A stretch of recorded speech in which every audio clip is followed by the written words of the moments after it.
Hellboy is here, and it's a total disaster. There are a lot of factors behind the failure of the superhero movie reboot. Let's break down why it bombed at the box office and see if we can nail down just what exactly went so wrong with Hellboy 2019.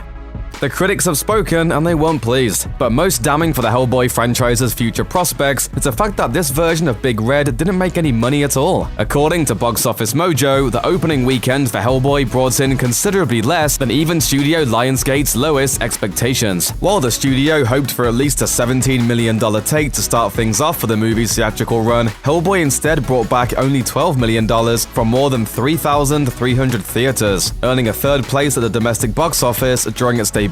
All that against a budget that's been reported to be at least $50 million. In other words, it looks like everyone who backed this project is about to lose their money. Yeah. Clearly, the world wasn't on fire with anticipation for a new, rebooted Hellboy movie, but not many predicted it would turn out this bad. As reviews rolled in over the movie's opening weekend, Hellboy's Rotten Tomatoes score hovered near the single digits, eventually reaching a 15% rating with roughly 150 reviews. Naturally, the reactions are full of punny alley-oops. The movie is like a personal hell, or at least a 10th circle of one. It's a hell of a headache and a hellish experience. It both came from and can go to, you get it. The point is, people hated this movie. One of the more understated disses came from the Associated Press review, which read, "So underwhelming was this film that a recent screening in New York only sparked polite applause after it was finally over. And that was a red carpet premiere with all the cast in attendance." Are you serious? One of the biggest problems a new Hellboy failed to overcome is many fans' continuing allegiance to the original two movies directed by Guillermo Del Toro. Long before this new version of the franchise was being worked on, Del Toro and original Hellboy Ron Perlman were ready and willing to step up for a third act. But over the course of the next decade, hopes for that reunion ever happening slowly faded, with producers steering the property toward a reboot instead. What's my flaw? What makes the reboot treatment really sting is less that it happened and more that Perlman and Del Toro never stopped trying to make their vision of a third movie a reality. Perlman related to Collider in 2018, "I spent a long time really poking and prodding the bear to get the third one made, and I fell short." The results of this gamble on a new direction were ugly and unprofitable, with the new Hellboy grossing considerably less in its opening weekend than either of its predecessors. The franchise's previous movie, 2009's The Golden Army, went on to a worldwide gross of $160 million. Good luck reaching those highs again after a stinker like this.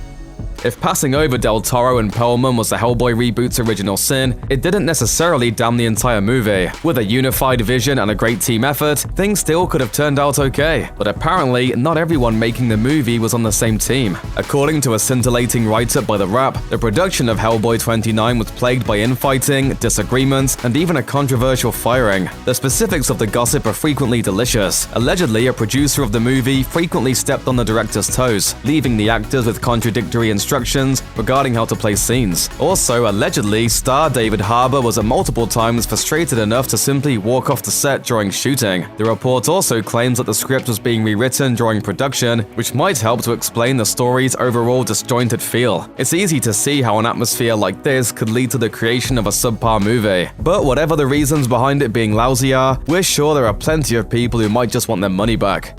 Comic book series can exist for years or even decades before getting a shot on the big screen, often spooling out whole encyclopedias worth of confusing lore in the process. As a result, it's extremely easy for adaptations to fall into the trap of becoming overcomplicated messes with too much story, too many characters, or simply too much weird crap going on for a general audience to get on board with. According to many reviews, Hellboy's biggest problem is how overcomplicated and confusing its plot developments can be, with important characters remaining strangely two-dimensional while the movie wastes time with cameos and comic book references. While parts of the movie that may delight readers of the comic books with satisfaction of the "oh, I recognize that" variety, they might come off to casual fans as weird, momentum-killing digressions. Even people who know the comics might not be able to get around the movie's breathless pace and stunning density. In trying to include so much, the movie succeeds in conveying very little. And it's a superhero movie. All it needed to be was good guys versus bad guys. How the heck do you go about screwing that up? Out of the people who did see Hellboy, enough walked away agitated enough to saddle it with an abysmal C rating at CinemaScore. While a C may come off as average, it's actually quite lousy for a movie like this. A CinemaScore rating reflects the results of theatrical exit polls, with regular people leaving opening night screenings basically being asked if they liked what they saw and got what they paid for. Movies for general audiences tend to easily get A's and B's, while lower ratings are often more reserved for horror movies, which tend to be unconventional by nature. While Hellboy certainly has its horror elements, it's more aspiring to be the same kind of beast as Deadpool, playing as a crowd-pleasing, four-quadrant blockbuster with some blood and guts and naughty words. That's what the movie sold itself as, but a C CinemaScore suggests that people did not get what they wanted out of Hellboy. Whether it was too gory, too confusing, or just too weird, it also suggests that people won't be running to tell their friends to go see it either, meaning any hopes of the movie picking up speed in the weeks after its debut are pretty low, especially with the Avengers right around the corner. At that point, it's curtains for old Hellboy. In hindsight, they probably should have just let Guillermo finish his trilogy. It couldn't have turned out much worse than this. Check out one of our newest videos right here. Plus, even more Looper videos about your favorite movies are coming soon. Subscribe to our YouTube channel and hit the bell so you don't miss a single one.